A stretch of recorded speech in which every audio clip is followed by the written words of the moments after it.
And welcome back to another TSDL game. This is between BeoMo and F Kentucky. This is 50-50. Just has a different name now.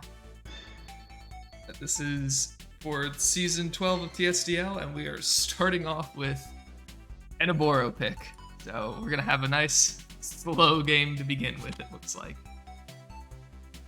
So see, there's a Gren ban is interesting as opposed to the Awakened One ban. Really going all in on the Saboro, just trying to remove things that can threaten it, is what this ban feels like from 50-50. BeoMo, a bit more of the standard ban, Awakened One, Rosin, right? The things we all know and love.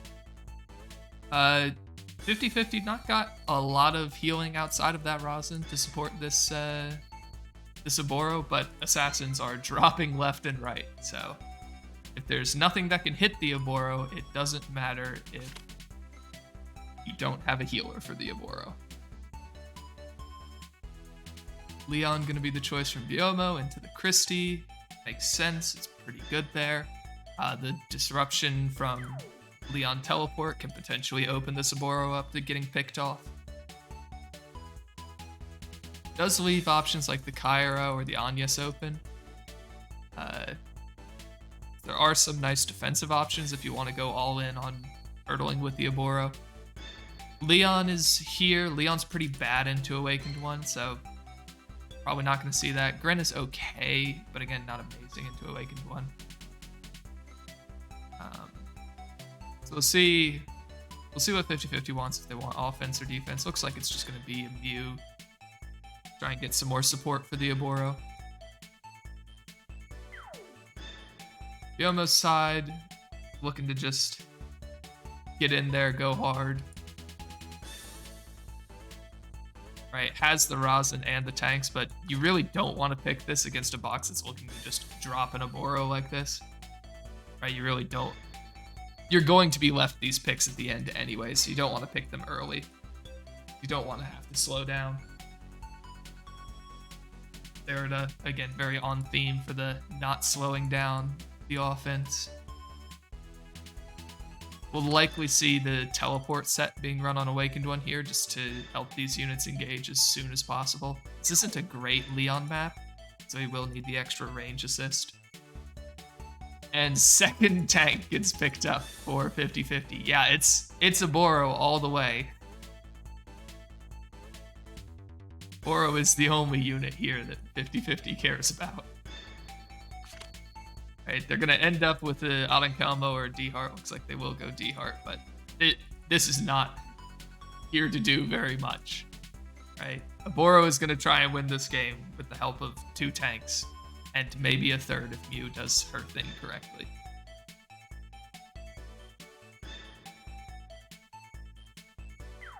So a lot of offense from BeoMo versus Aboro comp. Yeah, the D-Heart is to just buff the Aboro. Get him one turn quicker on the transform, since that's really the entire core of the strategy for 50-50.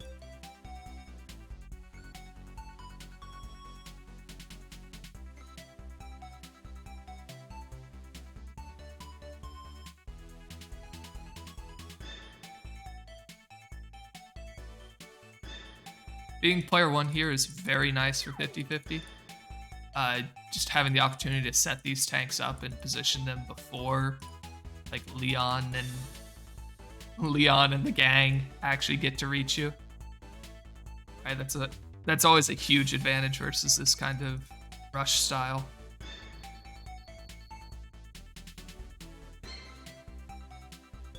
I would guess you put tank priority on the Lightbringer if you're 50-50.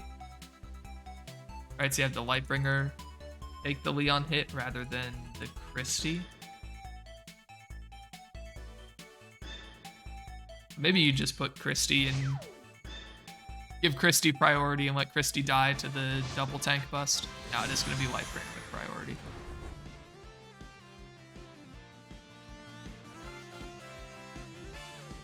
For those who are unaware, the priority is decided based on your starting spot. So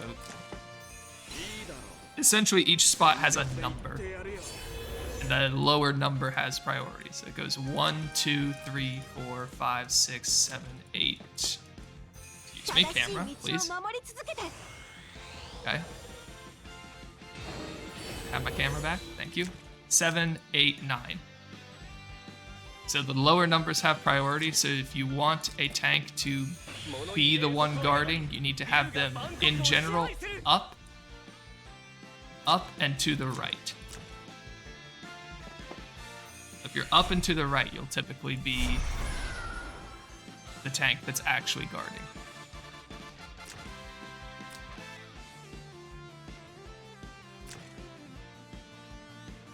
Oboro just gonna try and stand as far away as possible for these couple of turns that he has to sit in place and do nothing. There's the teleport. Again, this should just be Leon getting teleported. Ooh, it's AoE on the Leon. I guess when the defensive option is a Mew, AoE is pretty good. Right, Mew is not exactly able to heal consistently. Big Tenya's Breeze onto the Oboro. From the Lightbringer has a Tenya's. That's interesting. Don't see that every day.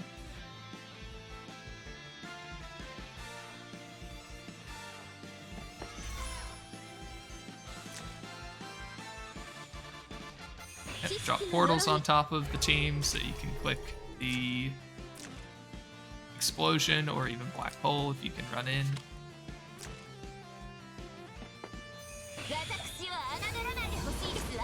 Oboro is pretty resilient versus AoE is the only concern here. Right, it's not actually easy to AoE down in Oboro. 50/50 did not opt for reinforcements here, so it's a little bit more doable for BeoMo. But like, if you could go reinforcements over second attack skill here, which just makes it actually really annoying to work down this Oboro.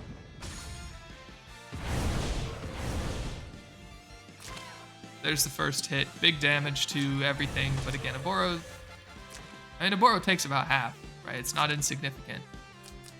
The tiles are also going to restrict his healing quite a bit as well.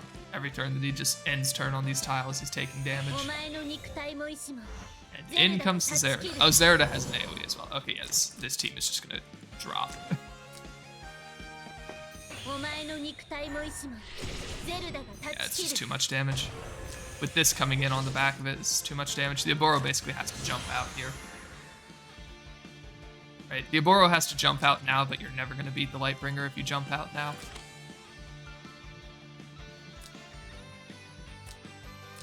But if you don't jump out now, you lose the game immediately to the explosion. Well, he's going to try it. 6k HP, that's not going to be enough. This does way too much damage.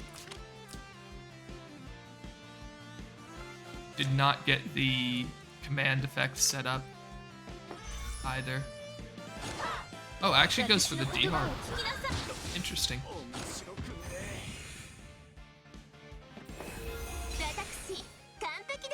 BeoMo not particularly concerned with just trying to bomb out the Oboro immediately.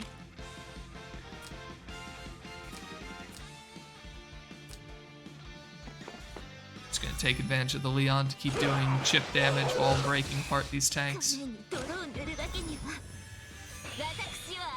The Lightbringer has guard priority here, so you can hit the Oboro with your Zerida, and that will pull Lightbringer in and get you the double kill immediately.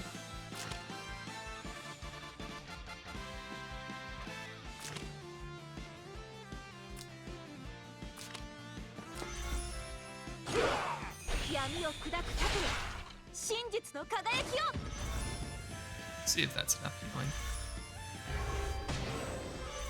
With no troops on her, I still doubt the Lightbringer actually lives this. Oh, actually goes for the Christie, though. Alright, well, Christie down. Christie down to get the tank out of the way. Alright, so now there's no one guarding the Oboro. There's nothing that can hit the Oboro right now.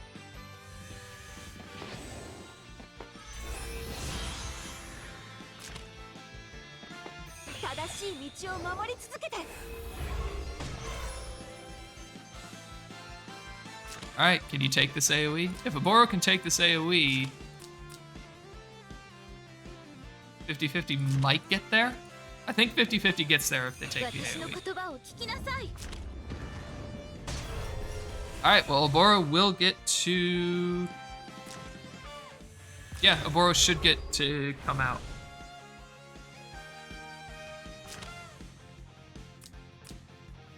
Unless he drops to 3 hits from this.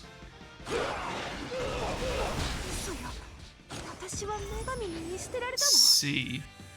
3 meteors plus a little chip there. Actually took a not insignificant amount of damage from that. Oh no, the tank is just gonna die. Just kidding. Lightbringer lives. Good unit. Oh yeah, but they're both dead to meteors. They don't have enough HP. Exactly enough range on the Awakened One to get there.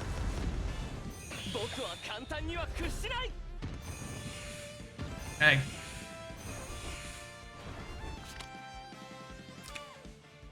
Almost got to jump out with the Oboro, and like at that point in the game, if you get to jump out with the Oboro, the problem is going to be the Awakened One, right? The Awakened One does so much damage to you. So you're really not going to be able to pull it off through, even if you jump out, having to deal with Awakened One and Adenkelmo is really bad for Oboro. Like the Leon and the Zerida weren't going to be too much of a problem because they were all their skills were on cooldown, etc. But I don't think the Oboro could handle both Awakened One and Adenkelmo. You can deal with one of them, but you can't get through both. The D-Heart needed to be able to kill one of them for that to work. Anyways, turn 1 Leon map. Here's Leon. So we're going to attempt to cheese the enemy team. Rosin will be the pickup for BeoMo. There's no Oboro anymore. There's no Zerida follow-up. What do you do if your 50-50s box here? Gren is a good follow-up. That was the first thing I was gonna say was Gren's probably pretty good. After that, you're probably looking at like D-Heart. Probably not Adenkelmo. It's the 3 tank here. You're just 3 tank plus Rosin means Adenkelmo's not really gonna do anything. Might be looking at Kyra. Right, BeoMo could flip the script and pick their own Oboro. Is gonna go Gren. Gren's always a good unit. Right, Gren's always good. McLean is good against this particular comp that 50-50 is gonna end up with. Kentucky not the best into Leon. You just take a lot of damage from the random AoEs.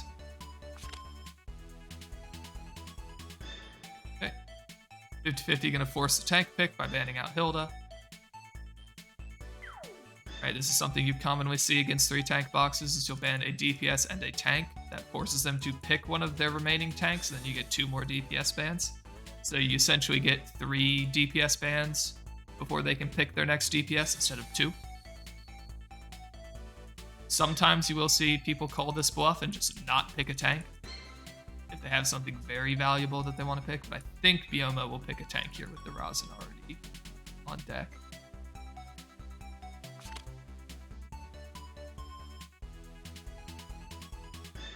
Vance Hilda goes for the McLean. I wonder if the McLean's actually better than the Kyra. I guess the Kyra doesn't have any good targets in this box, does she? So yeah, there's the Landius pick. This gives you 2 more bans for DPS. restrict your opponent's options a little bit better.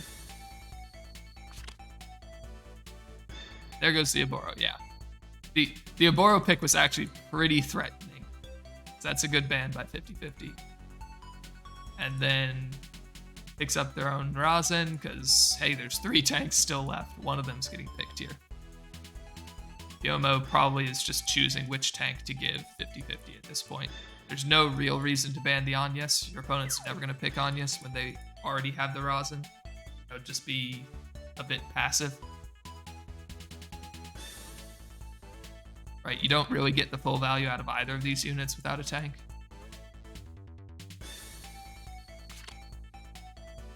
Will be Lightbringer left. Lightbringer's a good unit to be left as the last option. I understand the Landius, right? You don't want to give a faction buff to the McLean. Right, keep the McLean as noodly as possible. Christie ban is interesting, though. Christie ban for Sagani. Okay. What does Sagani actually accomplish into a Rasen, though? I'm not sure Sagani actually does very much this game.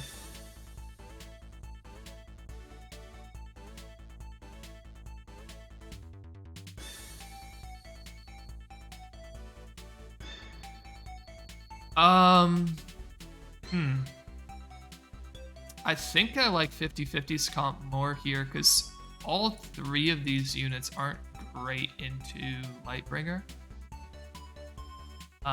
Gren's gonna have to get some value out of assassinating someone, but again, all 4 of these units can actually be very hard to pick off for Gren. Whereas on 50/50's side, you know, you have these squishy mages that are pretty easy to snipe with Gren or McLean.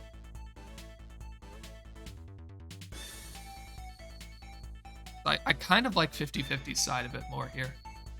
Leon for just shuffling everyone around at some random point in time is also very nice to have.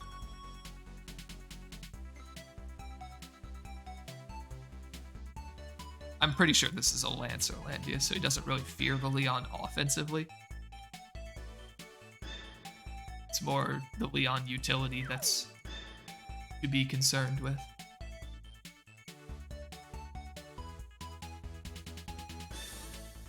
If this Sagani was player 1, I'd be a bit more comfortable with it. With boots, Sagani can just run across the map and click 3C and silence the entire enemy team for 2 turns, which is very good if you're player 1.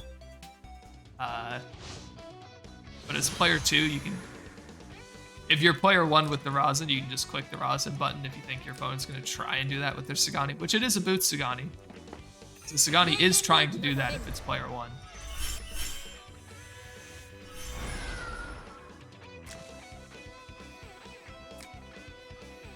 Lightbringer with the Royals. They're very nice into the mages, but they do struggle a lot versus Gren. She is going to take a lot of damage from the Gren. Gren still shouldn't be able to one-shot this Lightbringer. It's just not what Gren does. Hello, game? Okay. That was interesting. Yep, here's McLean doing the McLean thing. Get some water terrain, walking around some. So these are both very susceptible to getting McLean.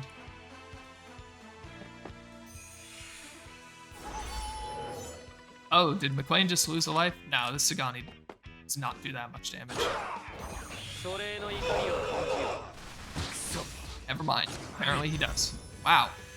Sagani does that much damage. Oh, this is a 6-star Sagani. Okay. McLean, a little bit greedy with the positioning, gets punished immediately. I did not realize that did that much damage even with boots. Because these guys actually have... No, they don't have magic. They don't have a magic defense up. Okay, for some reason I thought they also got like a big magic defense boost. Where's the owl? The owl is standing on top of the plane.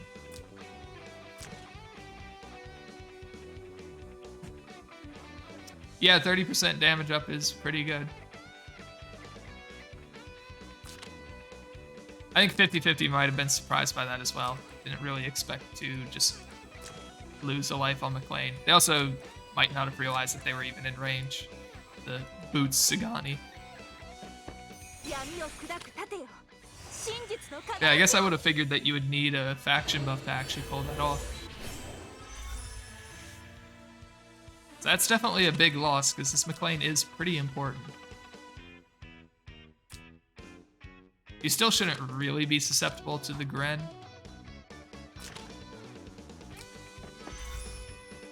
That's still not the kind of thing you want to give your opponent for free.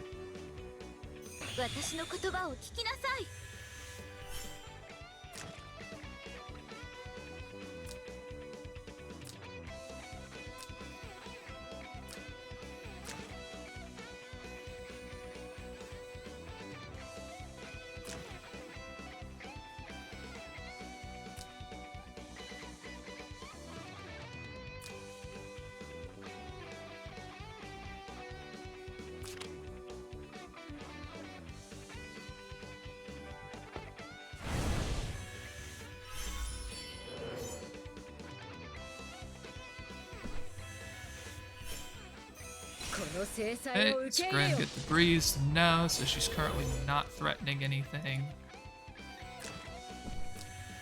Okay, we're just gonna position a little bit, make our way to the center.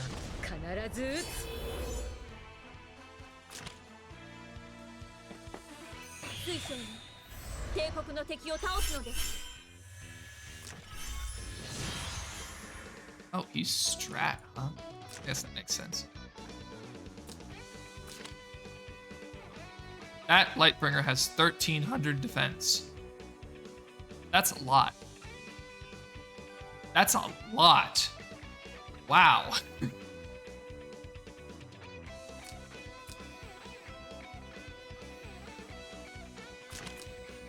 Unfortunately, the Lightbringer cannot walk forward right now because there's a Gren Shield standing here.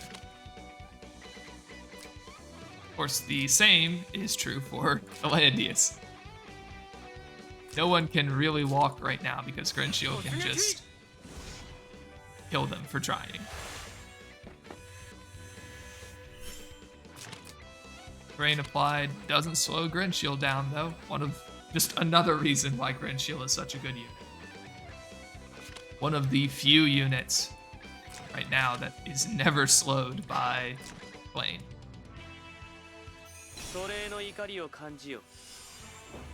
This will do some damage, but there's Rosin healings on everyone, so it's not the most impactful.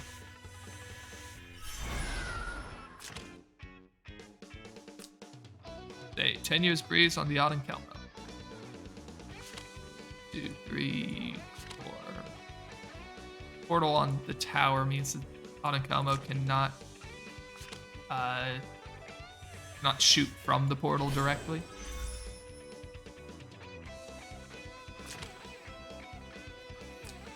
This Rosin is Monks. Does that actually live McLean?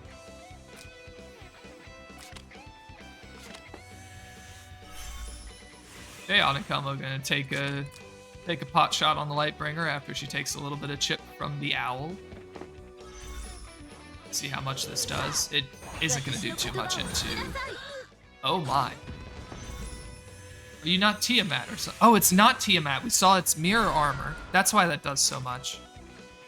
Yeah, it's not Tiamat on the Lightbringer. Okay, hang on. That completely changes how I was thinking about this game. I just assumed that it was Tiamat because it almost always is, but this is not a Tiamat Lightbringer. Yeah, she actually takes so much damage from these mages. Oh no. Oh no. Not good at all.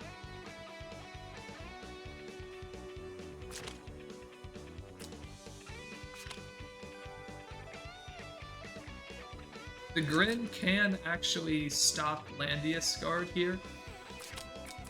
Right, 50-50 is able to get to this tile and put a shield here. The issue with doing that is opposing Grin then counter engages, which I don't really want.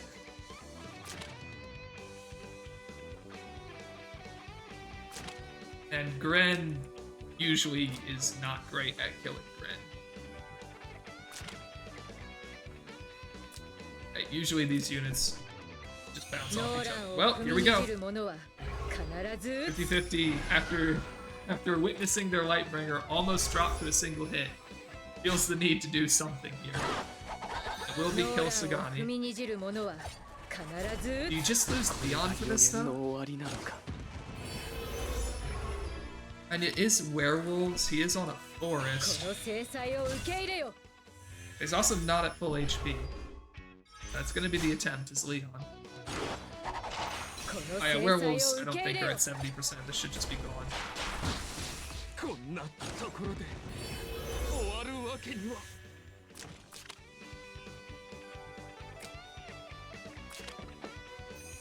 Now 50-50 has to find a way to deal with this Leon. Or with this Gren. Although, Landius just took the portal and left Kelmo to dry, so I guess you just kill this Kelmo, let Gren take another kill on you.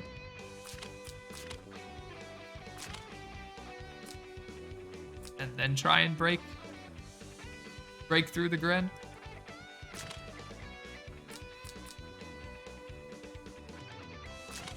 Yeah, the Landius couldn't walk up. Portal was actually the only tile Landius could walk to out of Shield Aura. Because he couldn't walk up because this cost 2 movement and he only had 1. So he had to walk back to Portal. Alright, here's the attempt. Oh my, she lived that easily. Wait, that didn't do anything. Ah, because she has 6 movement. So none of the techs were active.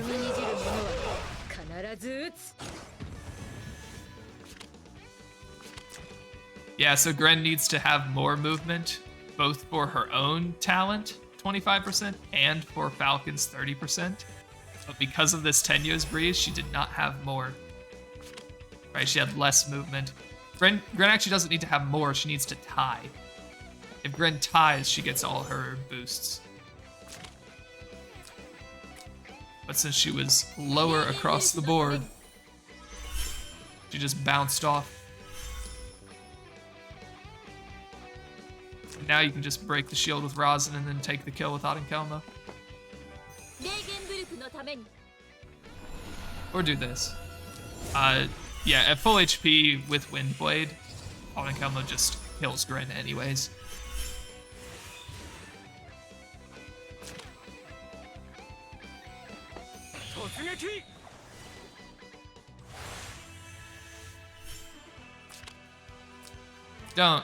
Don't try for the Gren, McLean.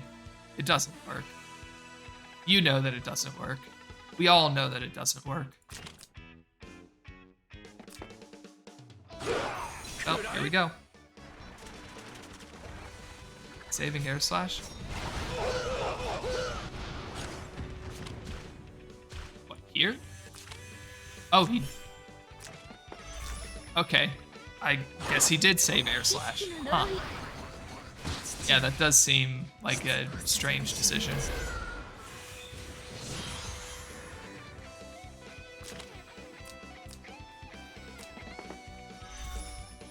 Reflection. It's actually gonna really screw over this Lightbringer.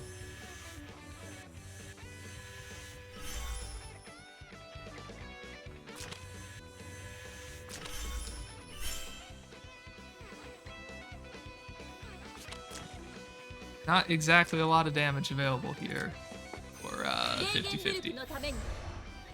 Yeah, I don't know why you would save Air Slash there.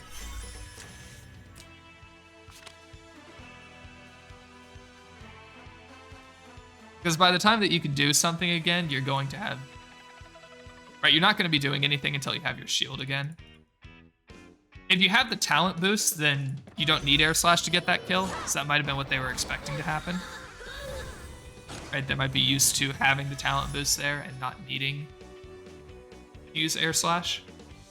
But that Tenuous Breeze just completely ruined that plan.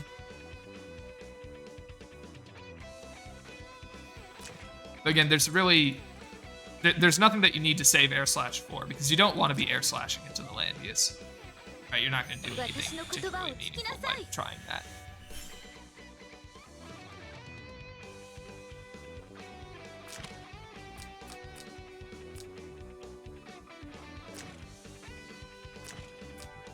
McLean probably going to hit this Landius. Will actually do not insignificant damage. Do you get a life here as McLean? Well, never mind. Just going to click this button.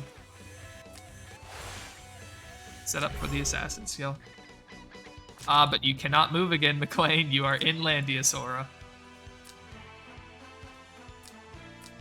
Alright, so 50-50 is moving up here because they're trying to open terrain in the center to walk to. One of the issues with this map is it is very hard to get into the center. Right? If there's a single unit on this path in the middle, it is almost impossible to actually walk to the center.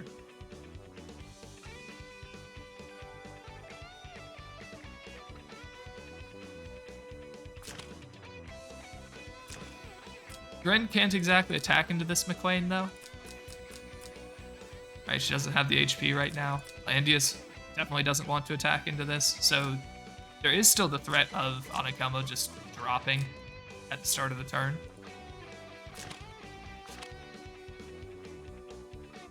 Landius aura is also, is tied to the 3C effect. So when 3C expires at the end of this turn, he will no longer block move against. So you can actually hit someone with this 3C and then just step away with the Spirit Boots.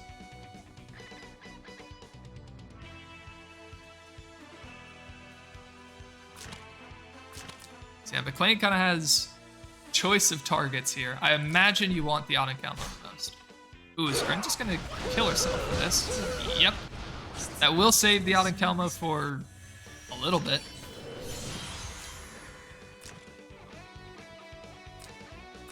Right, the McLean now needs to be healed before the Anakelmo before he can drop the Anakelmo.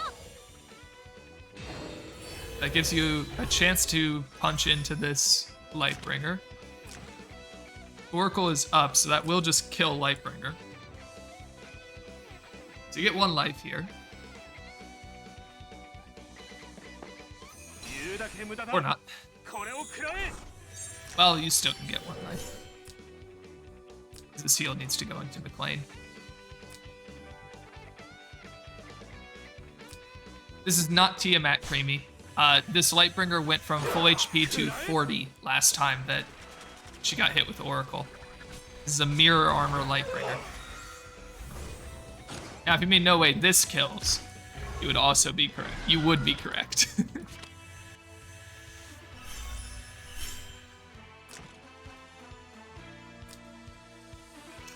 She's on terrain now, yes, but these had tech before. They had the 80% HP tech.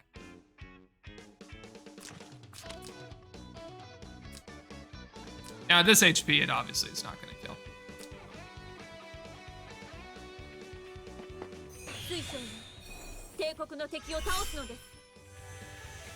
But now 50-50's kind of flipped the tables on BeoMo, and now BeoMo's the one who's not going to be able to get in out of this fog.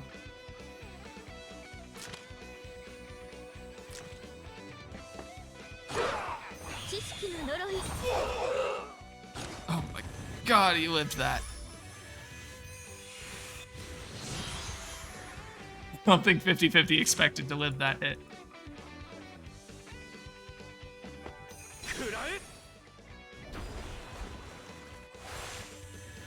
So now the only way out of the fog is to clear out the Lightbringer.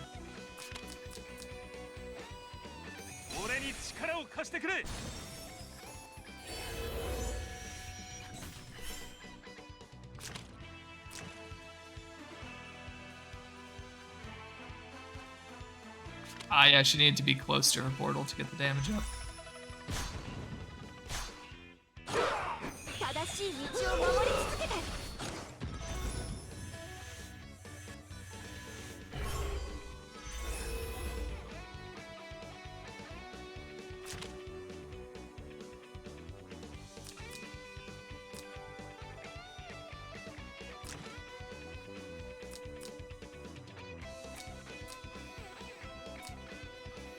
A lot of failed kills this game. Wonder if we just see Rosin drop down to block out this.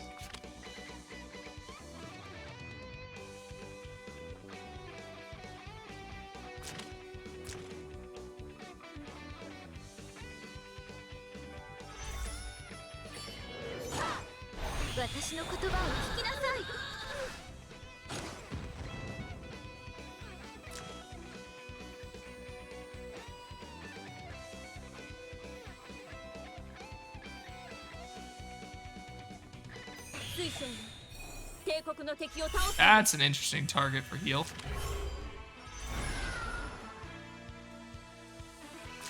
This Lightbringer's taking a lot of damage here.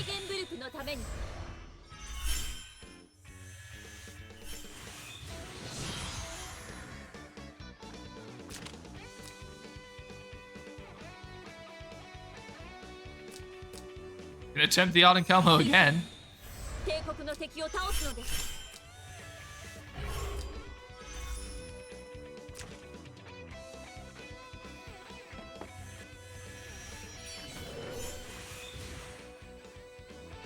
Okay, using the portal to get out of the fog. Very nice.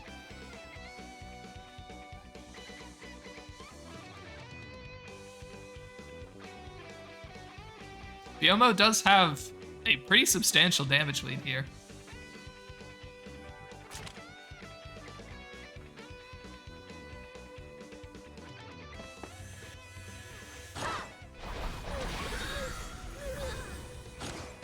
Gonna try and soften up the Odenkelmo so that McLean can actually kill her.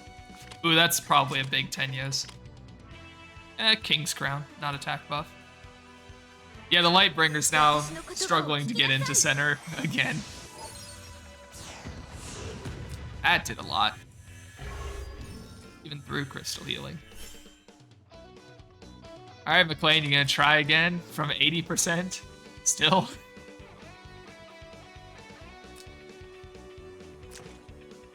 Got the King's Crown this time. Alright, here we go again. Oh, never mind. Nope, still has the King's Crown. Just lost the crystal healing. Oh, just barely. That was like the last tick of the glacials. The thing is, though, this game is very not over. I don't think 50-50 can make up 140k damage in the remaining 4 turns. So I think you have to actually kill this team to win.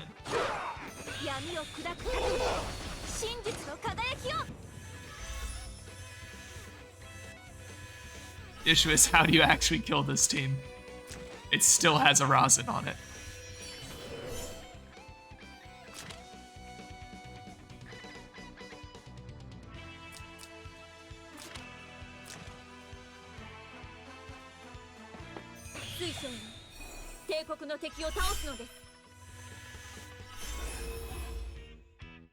I don't know why Rosin moved up here.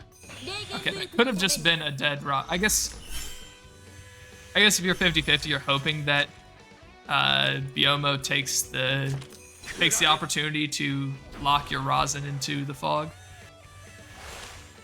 He does not have strength now.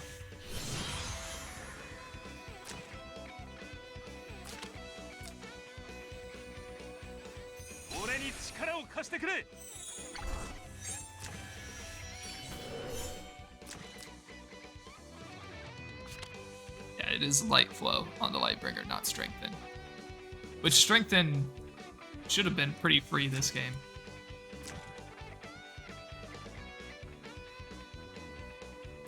If the Rosin goes down, then you can actually break this Landius. Right, the Lightbringer is actually doing pretty good damage to the Landius. Try it right away. Not quite enough. Yeah, it does need that strength to actually get there.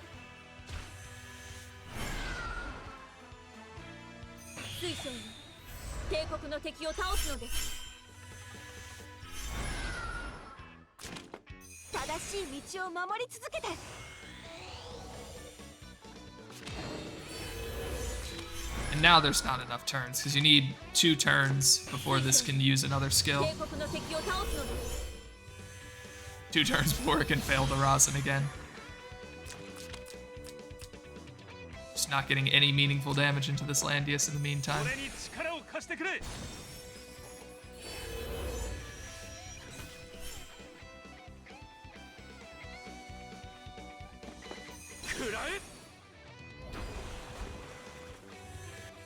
BeoMo just built up way too huge of a damage lead with this Sagani early game. Sagani, the bomb from Ononkelmo. Even if they weren't doing particularly meaningful damage because of the Rosin, just having that damage lead is so important.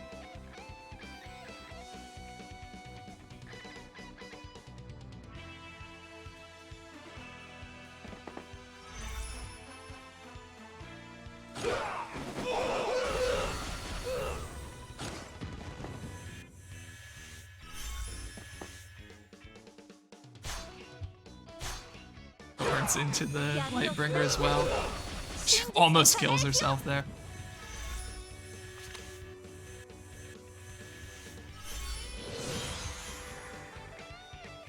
And yeah, Rosin 3C. Once again.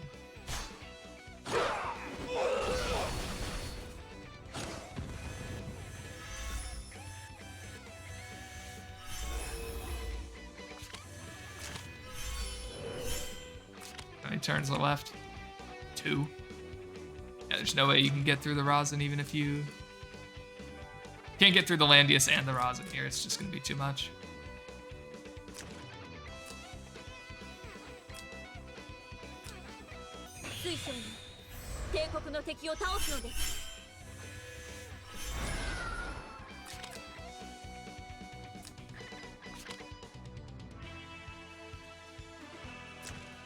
It's looking like it's going to be game.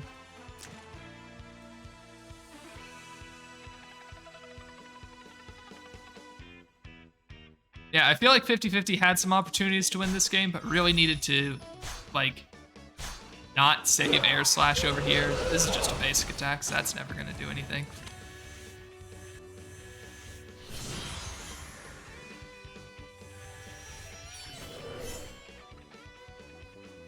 Right, saving Air Slash, meaning that you didn't get the Ononkelmo kill, was a pretty big deal.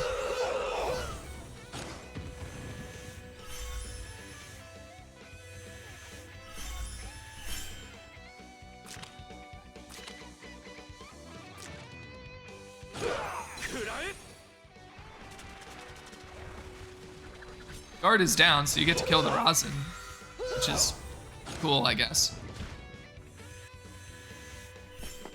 Still lose, but yeah. In theory, if you had another 2 turns, you would win this game. But unfortunately, that's the end. So that'll be it for 50-50. BeoMo will be moving on to the round of 32, which should be starting... I think tomorrow is the first day that they can actually play. So we'll see you guys later as we start getting into those games.